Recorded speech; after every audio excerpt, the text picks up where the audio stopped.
All right, everybody, we're back live on the Dark Matter Radio Network. This is Skywatchers Radio, and now, Stephen, my friend, how are you? How you been? It's been a while since we've had you on. Of course, we've had difficulties getting you on this show, and it's been really just one weird situation after another. And tonight, I unfortunately thought we were going to run into another brick wall, but thankfully we're here, and you're here, and the audience is listening, and it's a huge crowd listening tonight. And thank you for being on the show tonight, my friend.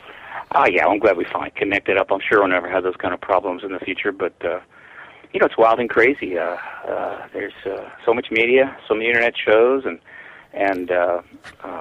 it's tricky, and I sometimes get crossed up. But you guys have been having me on for an awful long time. You've been very supportive, and I appreciate it. Yeah, we've been. We're here actually. You and I have been doing shows for like at least 5 years now, maybe a little bit longer. I think it's longer than that. Yeah. Yeah, it's been a long time, and I've said it many times. You're really one of my favorites here on the show to have on. That's why you're always welcome to come on here and give us an update of what you're working on and what's happening in your world. Now, of course, a few weeks ago you were on this station and you kind of gave the audience a little brief update. For those who weren't listening, though, can you tell us exactly what is new with Steve Bassett and what you're working on right now? Well, we're a couple months into the Congressional Hearing Initiative. Right. Which, the goal of which is to get the first hearings for the witnesses, what we call military agency political witnesses, to testify regarding the extraterrestrial presence issue. And I'm not talking about a couple of SETI people going in front of a committee and talking about microbes that might be in space somewhere. I'm talking about ETs here, the real issue. There hasn't been a hearing like that since '68, so we're trying to get hearings for that. We're about 2 months into it. We had a social media campaign that ran for 2 months. It generated over 1 million messages to the Hill, to Capitol Hill, letting them know we're coming. We got a couple articles in the Washington Times all about it. One in early November, another one in January. So I think there's quite a few people on the Hill that know what we're trying to do. We, of course, sent the citizen hearing on disclosure DVD record, the video record of the 30 hours of testimony to every office. Every office that got that. There's been a number of press releases, and we're starting to we've been approaching the mainstream media. 160 offices, 160 member offices relating to 7 committees, which are very appropriate, most likely committees rather to hold the hearings, have received verbal requests to meet, and then 70 members of 5 the most appropriate committees, including the 2 intelligence committees and the 2 science and space committees, have received faxed requests to meet, and actually they've received 2 fax requests to meet. So that's underway. Hey, Steve, let me ask you a question, if I can. Do you think before this happens, do you think it's time to redo the Brookings Report? No. The Brookings Report was a one-off. It was put together back in the 60s. But it puts humanity in such a poor light coming to terms with the acceptance. Yeah, but look when it was written, though, Alan. That's what I'm saying. Isn't it time to redo it? Isn't it time for a rewrite? To redo it, you'd have to have a government study, authorized by the government to assess the impact of extraterrestrial life, and they're not going to do that. No, exactly. The fact is that there's been now a number of conferences. We'll call them astrobiology conferences, a couple by the Vatican, one by the Royal Society, and other symposiums addressing the impact of extraterrestrials being found, as well as some documentaries. So that actually it's been fully vetted way since then. That's kind of like a ancient thing that is part of the truth embargo, part of the propaganda they did. It's all been pretty much superseded. No one really believes that anymore. I say much fewer people believe the Brookings Report conclusion that we could not, as a society, handle the announcement. Well, that's what I'm saying. I think it's time to prove to them that we could accept that information. Well, I mean, the only way to really truly prove it is to have disclosure and find out. That's what I'm saying. If we create a new Brookings Report that talks about saying, yeah, I think humanity could handle that realization. Well, maybe it's time that if they had that. Yeah, but here's the thing: if they want to keep their but Alan, if they want to keep their status quo of like, well, we don't know anything, there's nothing going on. If they start doing things like that, people are going to be like, well, then there is something going on. They do know something. They're hiding. This is why they're doing this now, and then more people are going to start talking about it that they don't want to talk about it. Sometimes when you just want to let people have their fantasies and their dreams or whatever they think is going on, let them have it. Especially if they want to keep quiet on what really is going on. I mean, Stephen, am I hitting the right notes on that? Well, the point is that what would a new Brookings report be? Well, to be a new Brookings report, it would have to be a new study done by, commissioned by NASA, by the Air Force, to research the whole idea of an extraterrestrial. Does it need to be commissioned by them, or can someone else do it? Or can someone else commission someone? Well, I mean, an independent organization could do it. A study like this would cost many thousands of dollars.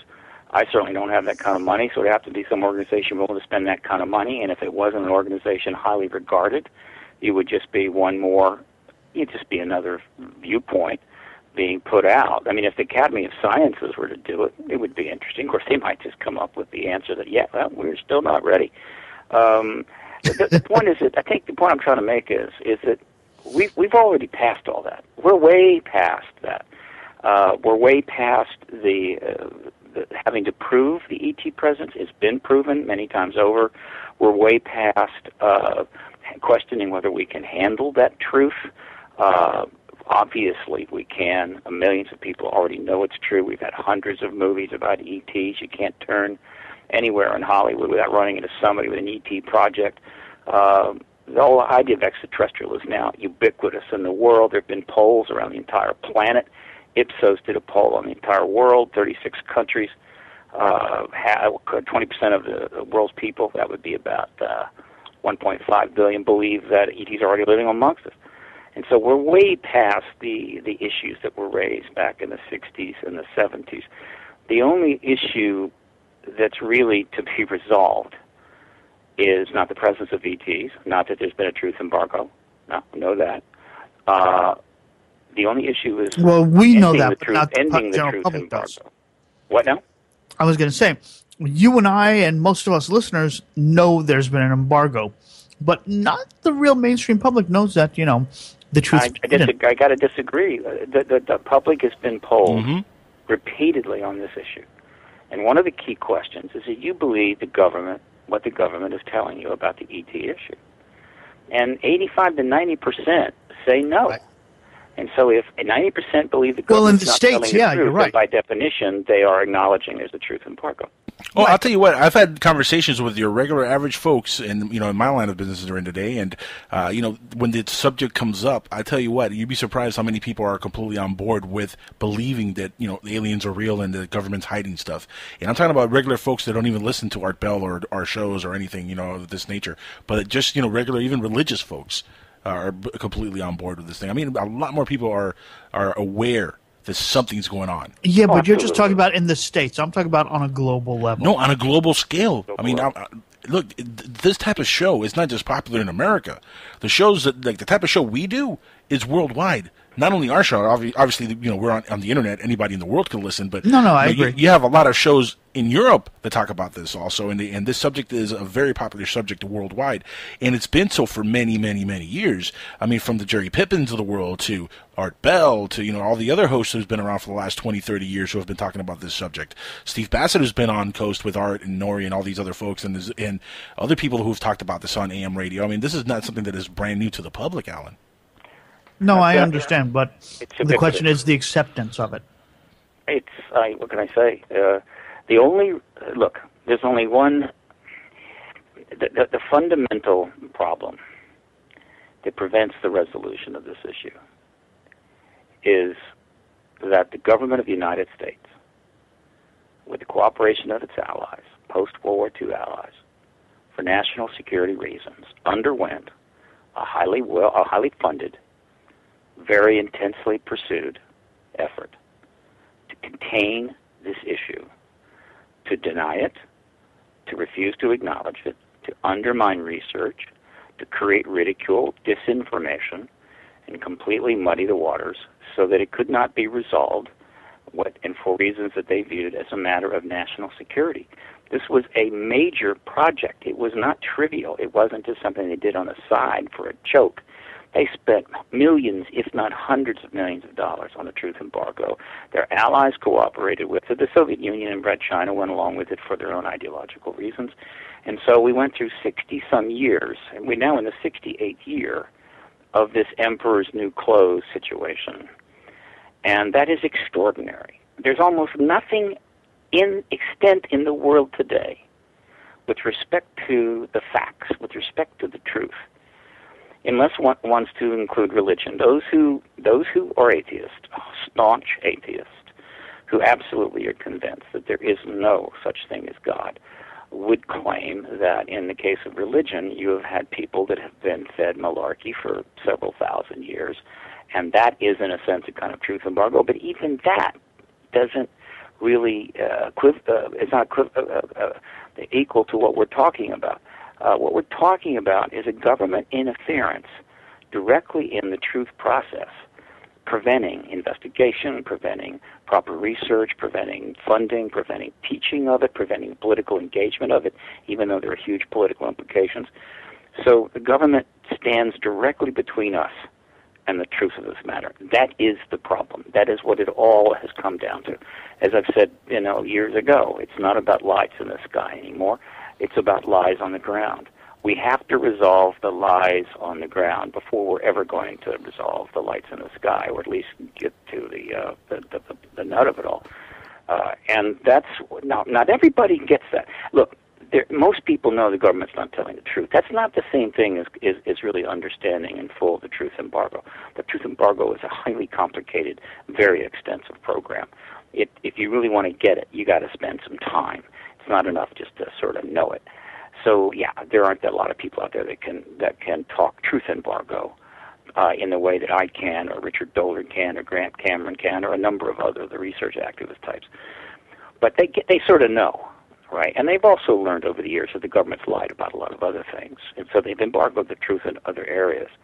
And we're paying a heavy price for this. They know that too. Can I ask you a question? Yeah. Mm-hmm. Do you think they're doing an embargo on the truth on, the Bigfoot or another, Bigfoot, the Yeti, or other, other hominids or cryptozoology? Do you think that? I don't think so. Not a government. I think that anthropology and the various sciences are going to be just normally resistant to any unusually exotic ideas. That's always been the case. That's not the same thing as the truth embargo.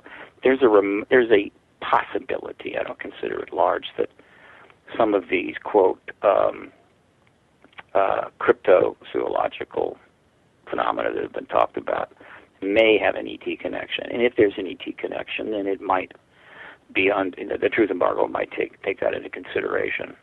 All right. But it's not critical. I mean, these cryptozoological things are not critical really to the issue at hand, which is we need to acknowledge that there are interstellar, faring, intelligent beings engaging our planet and our people, and have been for at least 68 years, if not 68,000. So that's the key issue.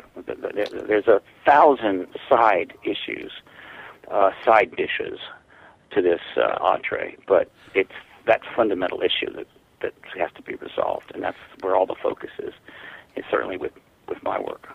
Stephen, do you think that dealing with the whole alien phenomenon, do you think there's a possibility that a lot of it is from Earth itself, from our past, maybe beings that lived here and just split off of the planet at some point in the evolution of the planet, and then they came back? Is that a possibility at all? Because the distances from planet to planet is such so great that almost seems more logical. Do you think that if we were to find out that what was going on, that might be a little bit more traumatizing than actual aliens from another world in another galaxy somewhere? Well, first of all, the relativistic speed barrier will shortly be understood to be circumventable. It's starting to emerge out of our own physics, and the evidence for the extraterrestrial presence is that they are technological entities from other planets. The speed barrier is based on gravity. If you neutralize gravity, the speed barrier changes. Well, it's a little more complicated than that, but I mean, relativity refers to certain aspects of time and space. And if you limit yourself strictly to the set of variables that are examined through relativistic theory, then getting from one star system to another is damn near impossible. However, if you expand out further and take in more variables, more aspects of the physical universe, including time and space, you start to sense, and we're already starting to see that in fact there's ways to move which are perfectly doable in our world and do not have the problems that are raised within the relativistic set of variables. And obviously it's true because these ETs couldn't get here. Now, as far as spinning off and so forth, no, I don't have any confidence in that. I do, however, have a deep suspicion that human beings have genetic connections to off-planet intelligences and off-planet life, because if you are starfaring, meaning if you can move from planet to planet, then you are capable of taking material, including life material, from a planet and moving it to another planet, just like we have done in our own planet for a very long time. We sail ships to another continent. We grab plants and animals and bring them back. And I believe that has been going on. I think there's genetic connections. And then even more dramatically, I have a hunch, just a hunch, that human beings, just regular old human beings, have been taken from this planet and allowed to develop elsewhere into what would be an advanced civilization. So we may have humans out there that have developed off the planet only because they've been taken off the planet and possibly even genetically enhanced. This is getting to advanced stuff, very advanced stuff, which I assure you I have no desire to bring to the attention of the members on the Hill. But, that's some of the more fascinating possibilities that we may learn in a post-disclosure world, which is absolutely extraordinary and very, very positive, very, very interesting and exciting. But again, all of that is denied us, including the technologies they've been reverse engineering and studying for decades. All of that is denied us because this truth embargo is still in place, and it is still the policy of the United States. It's not in law because obviously you can't put it in law because there's nothing there. Right. Once you've denied the existence of the entire thing, you can do nothing formal about it in the public domain. So the whole thing is hidden, and it turns out a lot of other stuff is hidden. And so we've got this massive underground kind of basement to the House of State that's now got 1,000 floors and stretches out in all directions, and you can't get down there. The door is locked. Even if you're a member of Congress or the head of a committee, it has its own sort of set of rules. It gets its funding through unacknowledged methods, black budgets. It's a mess. It's starting to stink down there. There's weird noises coming from down there, and we have to get down and clean it up. There's only one way down there, and that's through the disclosure door, ending the truth embargo and ET presence, and then galvanizing the attention of billions of people on. It would be a nice thing to see that happen. It would truly be a nice thing to see that happen. God, yes. Steve, have you seen the film The Mirage Men? Have you seen it yet? You know, I haven't. I definitely when I get to it. I know I'm going to have to watch it online, maybe in Netflix. I know there's a lot of stuff in that movie I'm going to be irritated by, but it's okay. Well, what do you think of the story in this movie? I mean, I'm sure you're familiar with the basic concept of what they're talking about in the film. Which story are you trying to? The Dottie story that the government planted evidence, and he was part of the whole planting of the evidence to get, I forget the gentleman's name, that they went crazy and killed himself. Oh, the Benowitz case. The Benowitz, there you go, Paul Benowitz. Look, basic Richard Doty, if his story is true, and I have a sense that it is, I've been following it for years, is simply, and it's interesting that he has done this, and not too many other people have. I'm not sure if there's another equivalent to him, but he is someone that was directly involved in the formal disinformation truth embargo program, working out of the Air Force Office of Special Investigations, called AFOSI. Mm-hmm. And for whatever reason, he has basically talked about it. My guess is he was told to. He was given the green light. I mean, there's no doubt about that. He has to. I mean, he could not have, started this on his own without any assistance from the government. I mean, at some point, somebody in the government told him, "Hey, we need you to do this to Paul Benowitz and others who believe in this subject." I'm not talking about what he did when he was working for AFOSI. I'm talking about the fact that he's come out later and talked about it. Right. That is a bit unusual, and my hunch is he was given the green light to do that, because this whole history, this whole 68 years, is so complicated. You've got disinformation and misinformation being put out. At the same time, you've got real information being put out, sort of a drip effect, where they're, at the same time, they're trying to undermining any coalescence of understanding amongst the people, but they're also trying to give the people a heads up to sort of what's coming, an acclimatization program of sorts. And this is all happening with various people at various times, and you got the general public jumping in with their own contributions, running from hard research to complete and total fabrications and everything in between. It's an absolute mess, and that's why it's not a good thing. Because I mean, if we ran our society across the board that way, including our scientific projects, we couldn't do anything. We certainly couldn't go to the moon. We'd be lucky if we can get out of bed in the morning and get to bed at night. It would be chaos.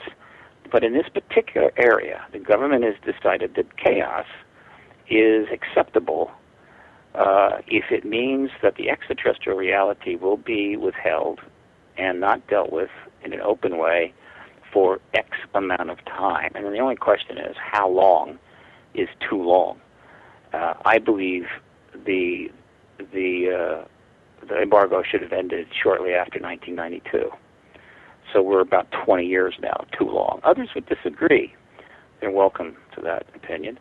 I have spent 18 years thinking about this and watching it, and I've got a pretty good sense now of how much damage this truth embargo has done, how many lives it's cost, how much money it's cost, how much it's held us back, and almost incalculable unintentional consequences that are starting to ripple out through American society as it starts to slowly unravel, in case anybody isn't noticing.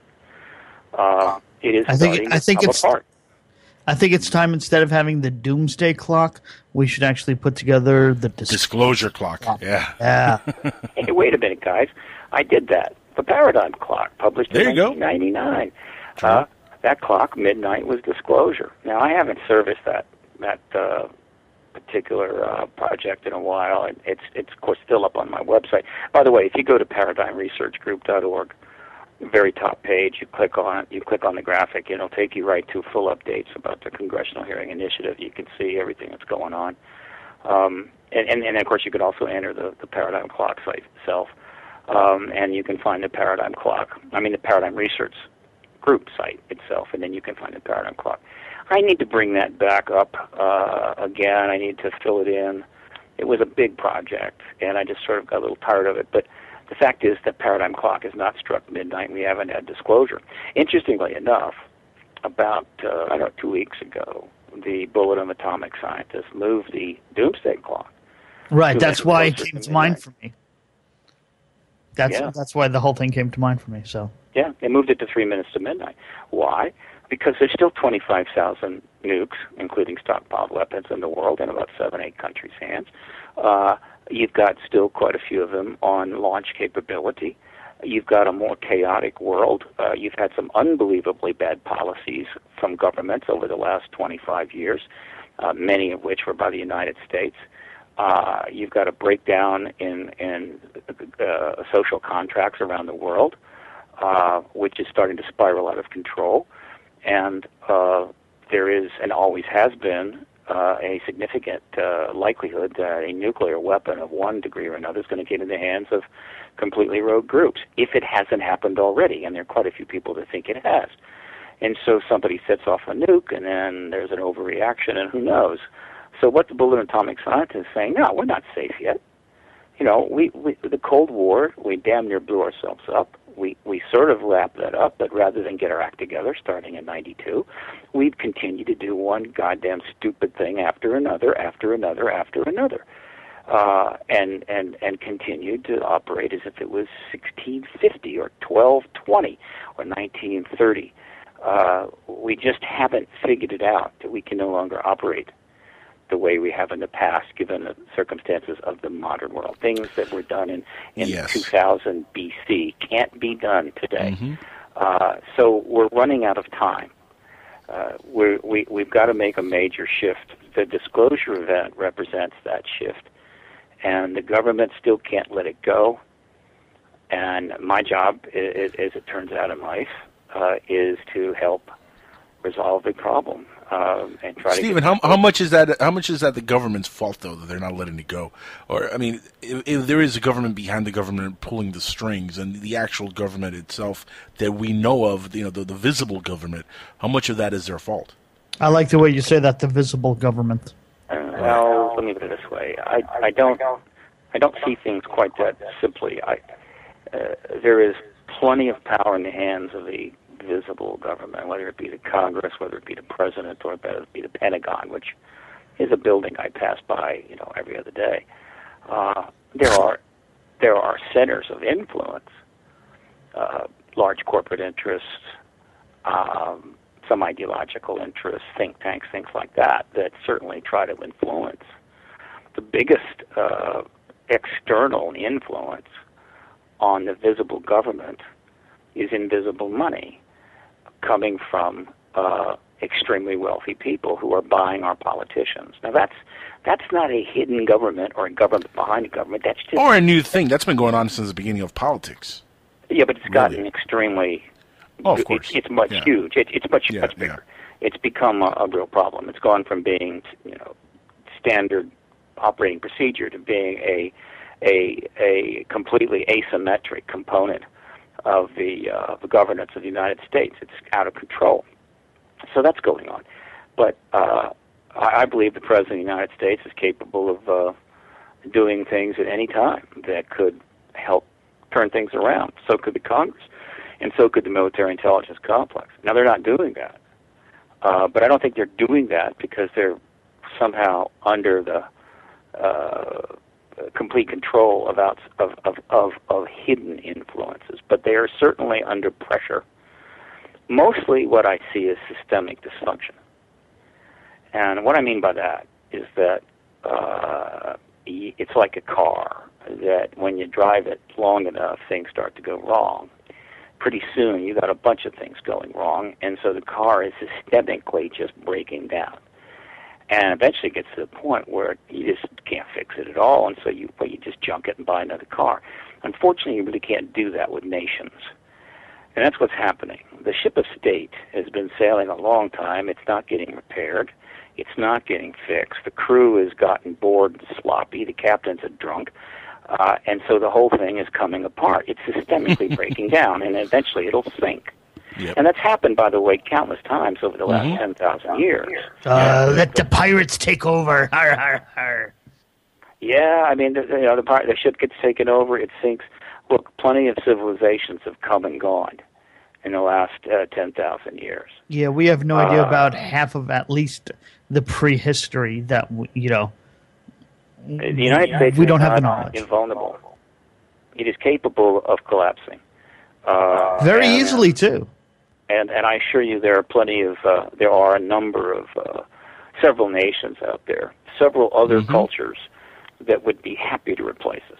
Oh, definitely. Look, the way the infrastructure in this country is built, Stephen, with the monetary system the way it is, it's built to fail, basically, and it's built to a point where there is going to get to that point where the monetary system is going to be the downfall of the entire economy, collapse everything, to the point where, those other countries you talk about, they're going to be in charge. Well, I'm not an expert of the monetary system. I know some. We might be a third world country sooner than everybody Pretty realizes. Soon. Yeah, but it isn't just, the monetary system is applicable to most of the countries in the world. I mean, there aren't that many radically different monetary systems. They're all operating under the same general ideas, including the United States. Look, the fact is that consumer-based economies have limits, and there is a point at which they don't work anymore, and we've reached that point. Didn't mean they didn't work in the past. It just means that there are limits. One of the things that limits consumer-based economies is population growth. When you have enough population growth, the amount of consumption that you have to do to keep things going becomes so huge you can't even dispose of the waste, and we could go on about that. So, yeah, there's going to have to be a significant shift in societal systems. That's fine, except that we have the intellectual power to understand that and even make those shifts. The trouble is there is systemic dysfunction going on, which prevents, right? It prevents corrective measures. It's kind of like when your immune system breaks down. If your immune system breaks down, that is a systemic failure on the part of the body. And when that happens, you're screwed, because you're vulnerable now to any number of diseases. And that's what's happening in the United States. There's plenty of intellectual power and plenty of ideas that could fix things, but we have a systemic situation that prevents corrective action.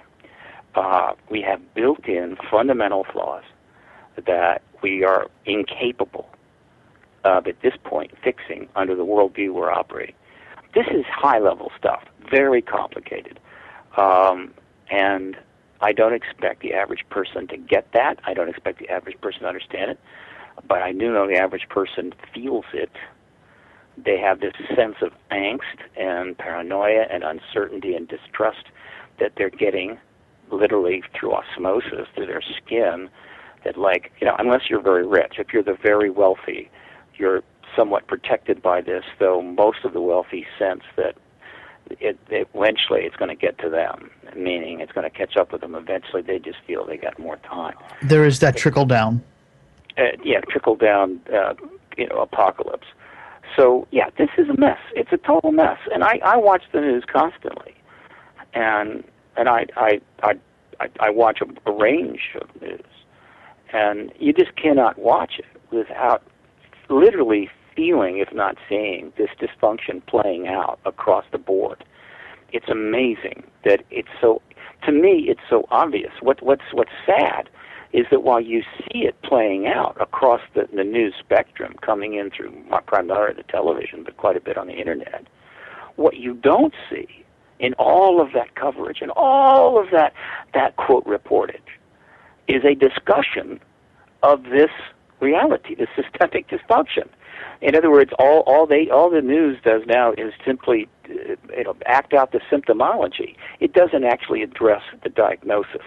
In other words, they're completely caught up. The entire news operation is completely caught up in the whole systemic failure themselves.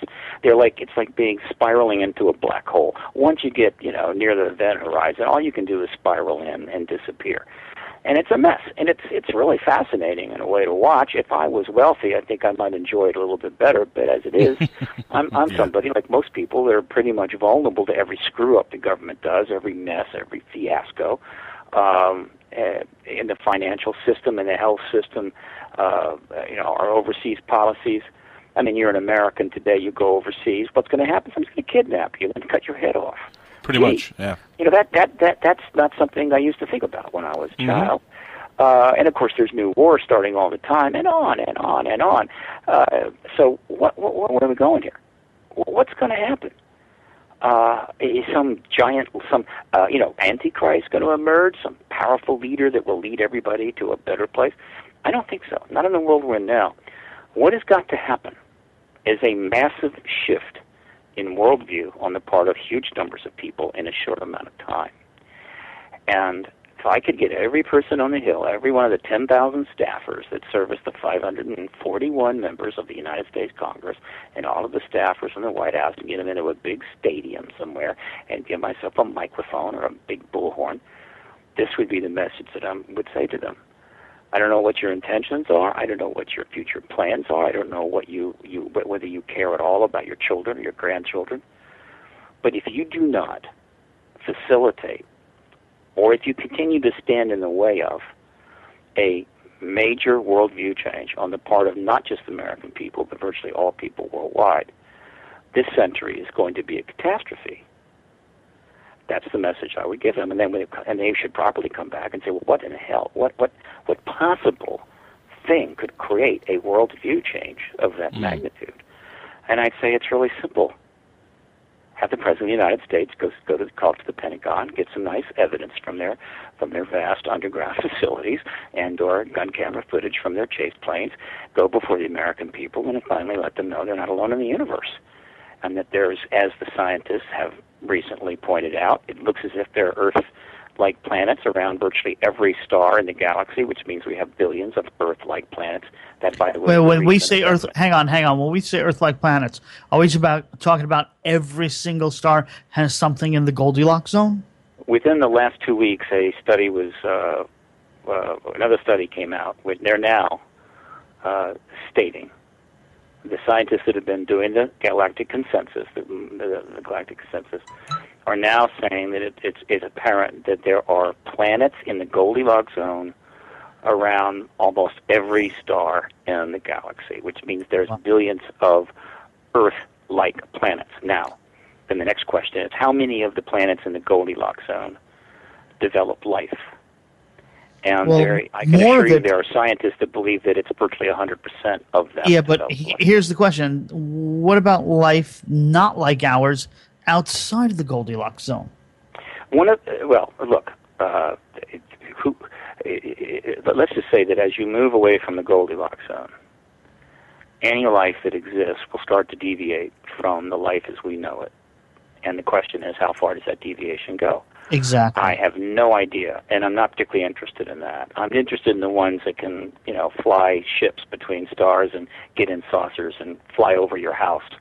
And then, I'm interested in the ones making the crop circles in England and taking blood and tissues from our animals. Those are the ones I'm interested in. But I'm not going to be shocked if the actual spectrum of life in the galaxy is beyond anything we could even dream of. But let's just stick to the Goldilocks zone. Again, we're now talking about billions of potential life planets in the galaxy, based on our own science. So this whole thing is getting absolutely ridiculous. Every day that the government continues this truth embargo, it looks dumber and dumber and dumber. And that's on top of just the stupid policies that we pursue, the stupid politicians that we have to listen to. Right.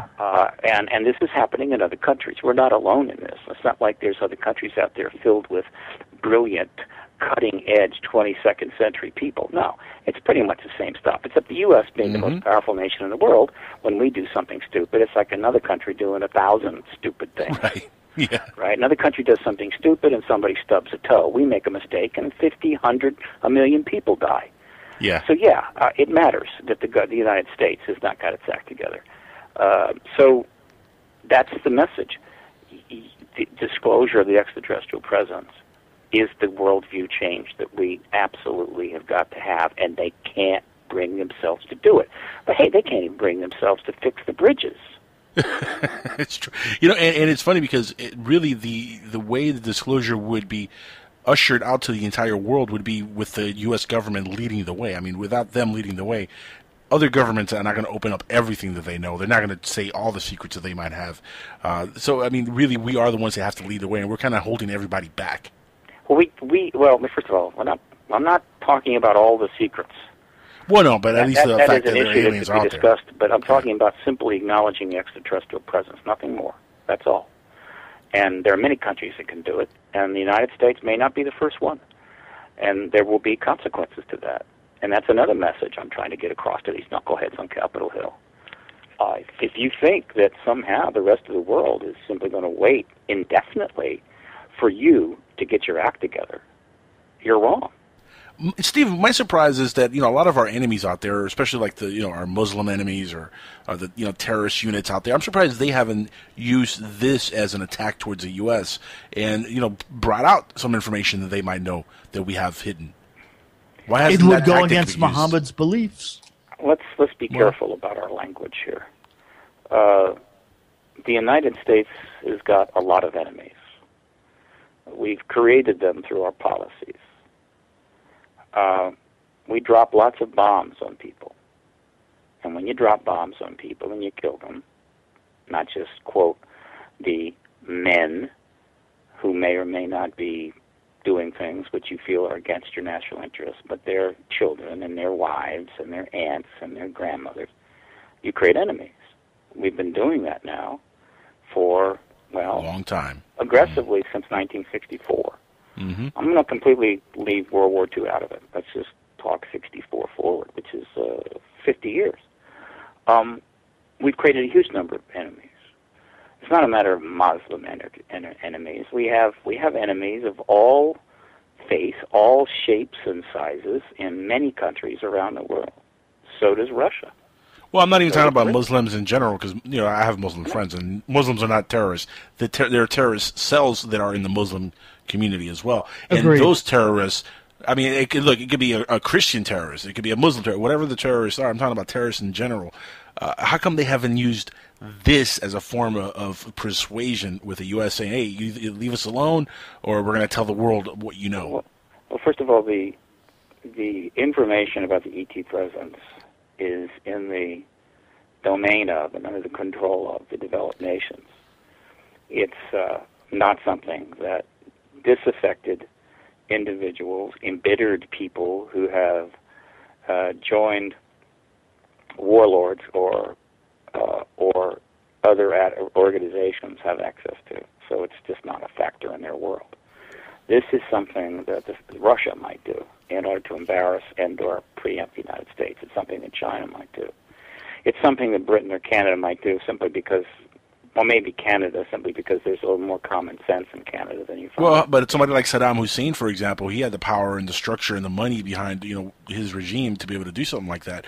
Even a Bin Laden, who was, millionaire, had the money behind him. He could have easily pulled something off like that, and none of them have ever said anything about the subject. If somebody like Bin Laden were to announce as an extraterrestrial presence, no one would believe it. No one would care. Same with Saddam Hussein. I don't know what Hussein knew. I mean, Iraq had Air Force. It probably had chase planes that had gone after these craft. Maybe had done some filming. He may have had some gun camera footage. But Hussein wasn't going to, first of all, Hussein was going to do that. When you rule like someone like he rules, you don't introduce your people to other civilizations from other star systems. No, this is something where a fairly substantial country has to make the introduction, and they've got to provide substantial evidence in order to break the truth embargo. Mm-hmm. Right. Again, the truth embargo is a formal policy. I mean, there are millions upon millions upon millions of people that know we're being visited. That's not the point. The point is the truth embargo prevents what? Open research, access to the ET technology, learning about it in the schools, coverage, understanding more about government policies and the history. It completely thwarts the development process. In other words, I don't know, it's like for the last 67 years, we had an invitation in the mail to possibly join a galactic or at least a interstellar political group, and we refused to open it. It's been sitting on the table for 67 years. And that's a pretty good deal. It's like the kid that got accepted to Harvard but never opened up the letter. So he ended up not going to college, and now he's working in a bar somewhere, slinging, vodka and tonics. We've been stymied. We've been stuck for 68 years, since World War II.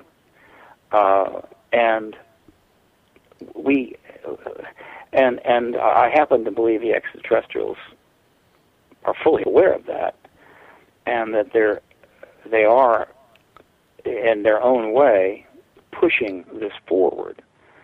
The question that remains in my mind is whether they will actually resolve it themselves. In other words, they can resolve the truth embargo issue anytime they want, but they haven't done it. Would they do it? How long will they go on in this particular status? It may be that they don't really care one way or the other, that we can disclose or not disclose. It may be that disclosure would interrupt some of the work they're doing, and they prefer we didn't. It may be that they want us to, and they've been trying to get their work done, anticipating this to happen. We don't know. All we know is that they haven't taken any action of a level that would force the disclosure issue completely out in the open and end the truth embargo.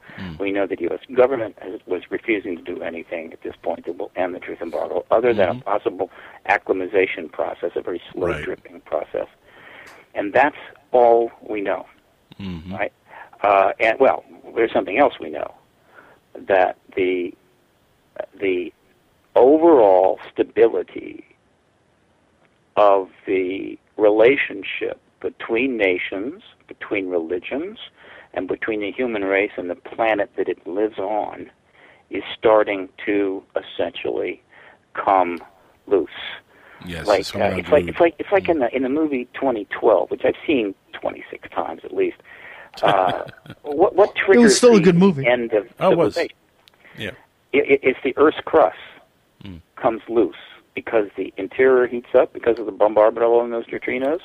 And so it heats up inside, the core heats up to the point where the Earth's crust starts to liquefy, and it comes loose so it can move. And, of course, that creates complete and total disaster.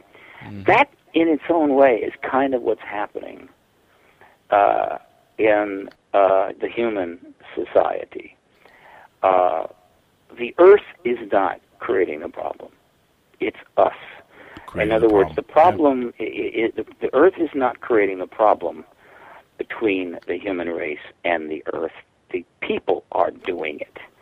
Right? Now, the Earth can make problems, believe me. It can do terrible things.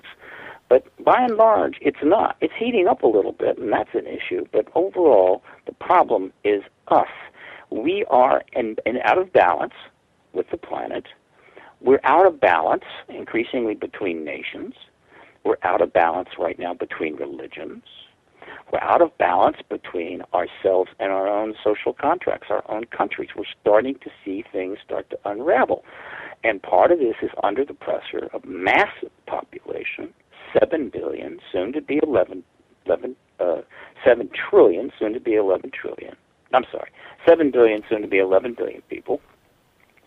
And the pressure of that alone is huge. But then there's another pressure, and that is our technological sophistication is outstripped our political and spiritual savvy. We are increasingly like kindergarten kids with hand grenades.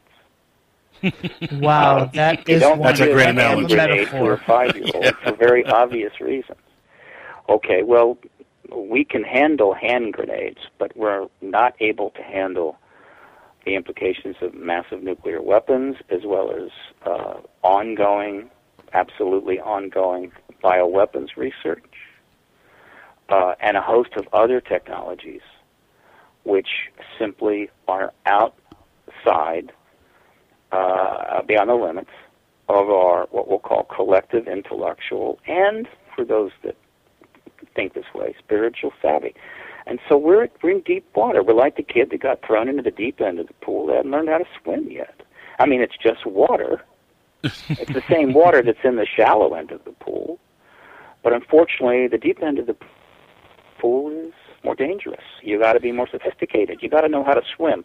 We're getting into the deep end of the pool, and we don't know how to swim. And so there's going to be consequences. You can smell them. You can feel them in the air. You can see them on television. You can see them in movies that Hollywood cranks out over and over again, giving us these warnings, letting us know what's coming. Because there's a lot of smart people in Hollywood, and their job is to kind of almost literally predict the future in a lot of ways. You can sense it in your own societies. I mean, if you live in Somalia, or you happen to live in, Syria or Libya or, Eastern Iraq right now, if you live in the Ukraine, and a lot of other places I could name, you would clearly smell and feel this something, right? You would say, my God, this is not going well. And that's just what's happening. Smell a storm brewing. Immediately. Yeah. I mean, without even getting into the weapon systems and the nukes and everything else that are in the hands of a lot of countries that, and frankly, are not yet able to really understand the dangers of what they have and what they're capable of doing. So we have a world too complicated, too dangerous, but at the same time, we have a world that is being fully engaged by multiple non-human, most of them. There may be one that is, interstellar species. Now, Stephen, it's funny you mentioned that some of them might be. If we discover that there are human-like beings out there that are exactly like us in almost every single way, we're going to have to really redefine the term human being and what it means completely. Not necessarily. I believe that if any entities out there, and the Nordics is what you hear about. I had a feeling you were going towards the Nordics on this. That's where I'm going. Honestly, I'll tell you guys. I got to interrupt and tell you guys. You have to, even though it didn't do well in the box office, you guys need to see the movie Jupiter Ascending. I'm going tomorrow. You will find it's done by the guys who did The Matrix. The Wachowski siblings. Yeah. The Wachowski boys. I love those guys. Well, they're actually one's a woman now. Yeah. By the way, not to cut you guys off, hold on, but somebody has a radio or feedback in the background there. It's not me. I don't think it's me. It's you, Alan, because when you're muted, it's gone. When you come back, okay, hang on 1 second. The only thing I can think of is whatever off. All right, yeah, that was the air conditioner in the background. No, I just shut it off. That was not the air conditioner because I can still hear myself talk. Oh, you could hear yourself talk. Yes. No echo. Oh, okay. Hang on, I can fix that. Please mute yourself so we can continue the show. Please stop derailing the show, Mr. Alan Weiler, other guy. This is why you're the other guy on the show. Thank you. Now, Stephen, I wanted to get to the Citizens Hearing website here again, and I want to promote this because we're short of time. We got to leave in a little bit here, but citizenshearing.org. The lineup here is amazing. You have the who's who of everybody on here, from Stephen Greer to Stanton Friedman, Grant Cameron, Richard Dolan, Donald Schmidt, Linda Moulton Howell, Peter Davenport, Kevin Randle, Nick Pope, Gary Hesting. I mean, a great lineup. Now, this is 10 hours worth of footage here, right? This is 10 hours worth of 30 hours worth of lectures, and everything can be downloaded right now on citizenshearing.org, right? Yeah, people can download. And by the way, this isn't lectures. This was a mock congressional hearing. You should really change the name of the thing. There's this lecture number 1, 2, 3, 4, 5. Well, there's also I don't know. Well, there's also there were some what we call evening sessions, and these were lectures. These were an addition to, and so one can download the evening lectures there. Mm-hmm. They can acquire them. I forget what they're charging, but those are secondary. The primary is the citizen hearing itself. That's 30 hours, and they can download that too. The DVDs hopefully will be done soon, but that was the mock congressional hearing. There were 6 former members of Congress involved. That is the basis by which we're conducting the congressional hearing initiative. We have shipped the record of that to every congressional office, and my job is to get them to look at it and to meet with them and say, look, we need the real thing now. We've got the witnesses.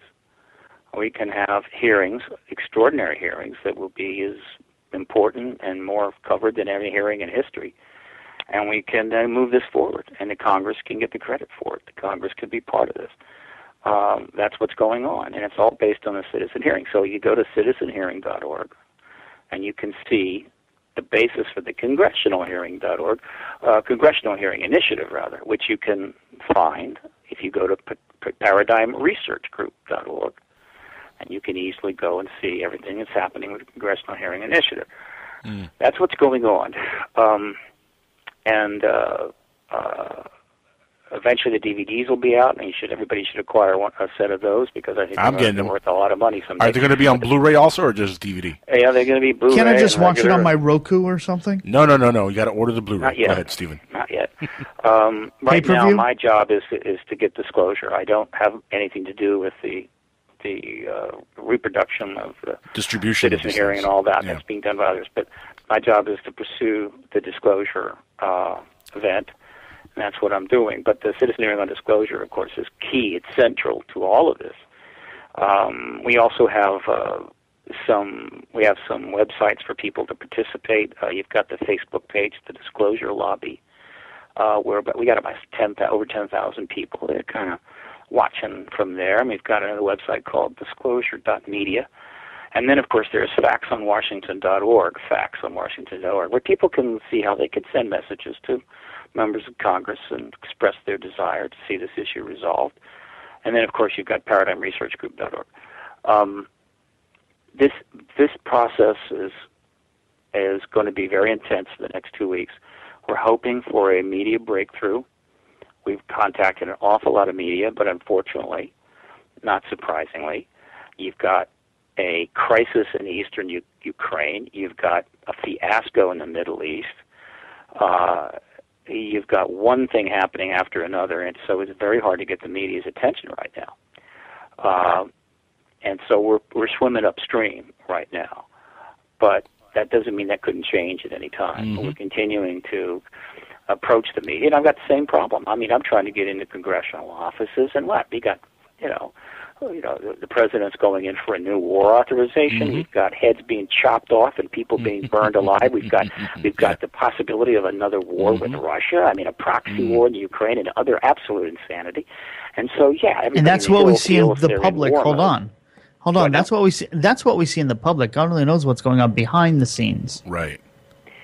Yeah. Well, I fear what's going on behind the scenes is not a hell of a lot more cogent than what's going on in the front.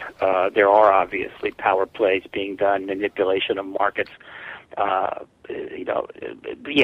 Look, there's a lot of policies, I think, which are not even known to us, which I think are equally stupid that are going on the part of multiple nations. Mm-hmm. I don't see almost anybody that is, or rather any organization or government right now that is actively involved that's making any sense. I mean, there is some intelligent government out there, but they're not players. They're just not in the game. They're not allowed in the game precisely because they don't want to play the game. It's like a big snowball rolling down the hill. I mean, you can't stop it. All it does is just keep picking up more snow and getting larger and larger. You're seeing the same players make the same mistakes, making things worse and worse. Mm-hmm. And you're thinking, how can we stop this? Well, let me tell you, I don't see how it can be stopped. But using any of the historically known methods, but there is something in the world right now which could change everything. And the only reason it isn't, we aren't fully engaging it as a full species, is that the United States, which was the ruling superpower at the end of World War II, with huge influence around the world, which it maintained aggressively for the next 44 years, made the decision that this truth would be denied. This was a decision they made, just like the Catholic Church made a decision in the late 1500s that the science of the solar system was not going to be accepted. It was going to be denied as long as they could possibly deny it. And they managed to deny it for about 200 years until finally they said, what the hell? And they no longer suppressed that material. And then it had a life of its own. 200 years. A decision that they have since apologized for and held back Europe and the human race substantially during that time. Mm-hmm.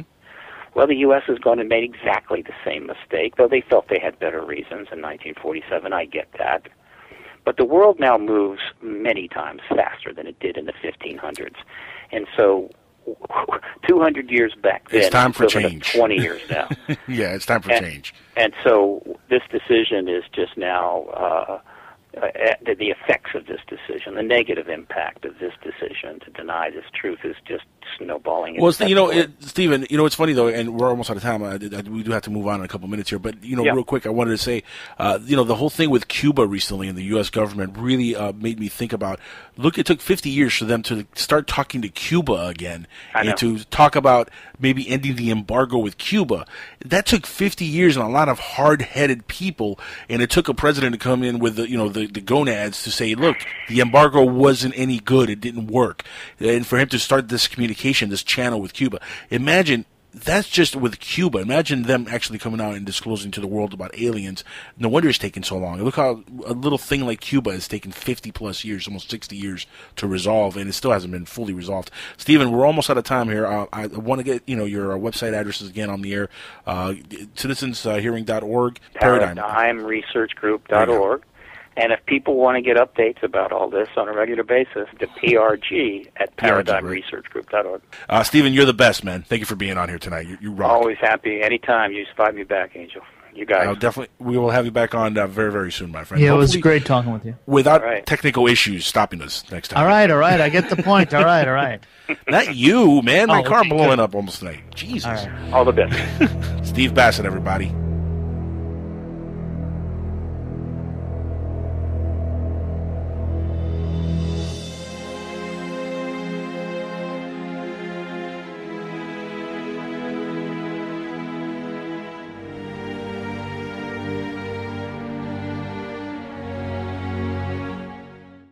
Be? Well, to be a new Brookings report, it would have to be a new study done by, commissioned by NASA, by the Air Force, to research the whole idea of an extraterrestrial. Does it need to be commissioned by them, or can someone else do it? Or can someone else commission someone? Well, I mean, an independent organization could do it. A study like this would cost many thousands of dollars. I certainly don't have that kind of money, so it would have to be some organization willing to spend that kind of money. And if it wasn't an organization highly regarded, it would just be it'd just be another viewpoint being put out. I mean, if the Academy of Sciences were to do it, it would be interesting. Of course, they might just come up with the answer that, we're still not ready.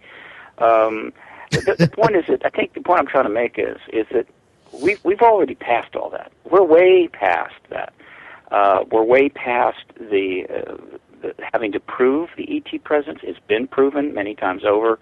We're way past questioning whether we can handle that truth. Obviously, we can. Millions of people already know it's true. We've had hundreds of movies about ETs. You can't turn anywhere in Hollywood without running into somebody with an ET project.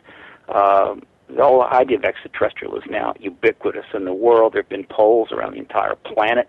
Ipsos did a poll on the entire world. 39 and what's happening in your world. Now, of course, a few weeks ago you were on the station and you kind of gave the audience a little brief update.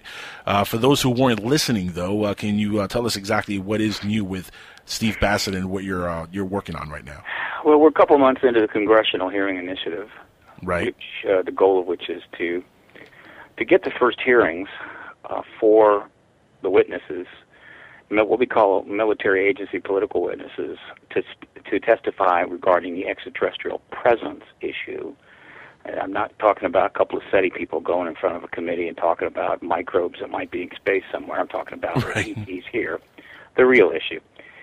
There hasn't been a hearing like that since '68, so we're trying to get hearings for that. We're about 2 months into it.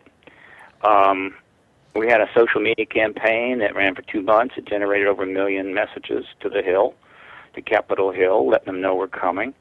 We got a couple articles in the Washington Times all about it. One in early November, another one in January. So I think there's quite a few people on the Hill that know what we're trying to do. We, of course, sent the citizen hearing on disclosure DVD record, the video record of those 30 hours of testimony to every office. Every office has got that. There's been a number of press releases, and we're starting to approach. We've been approaching the mainstream media. 100.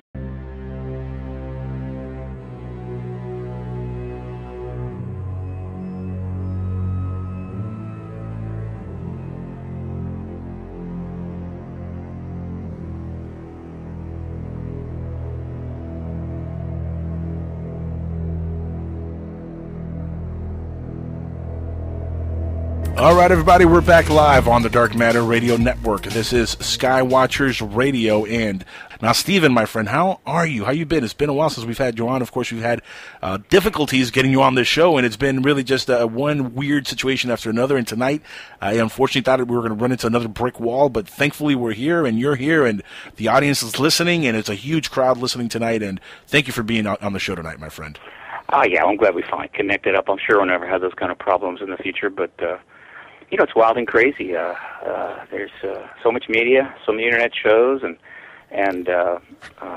it's tricky, and I sometimes get crossed up. But you guys have been having me on for an awful long time. You've been very supportive, and I appreciate it. Yeah, we've been. We're we've here actually. You and I have been doing shows for like at least 5 years now, maybe a little bit longer. I think it's longer than that. Yeah.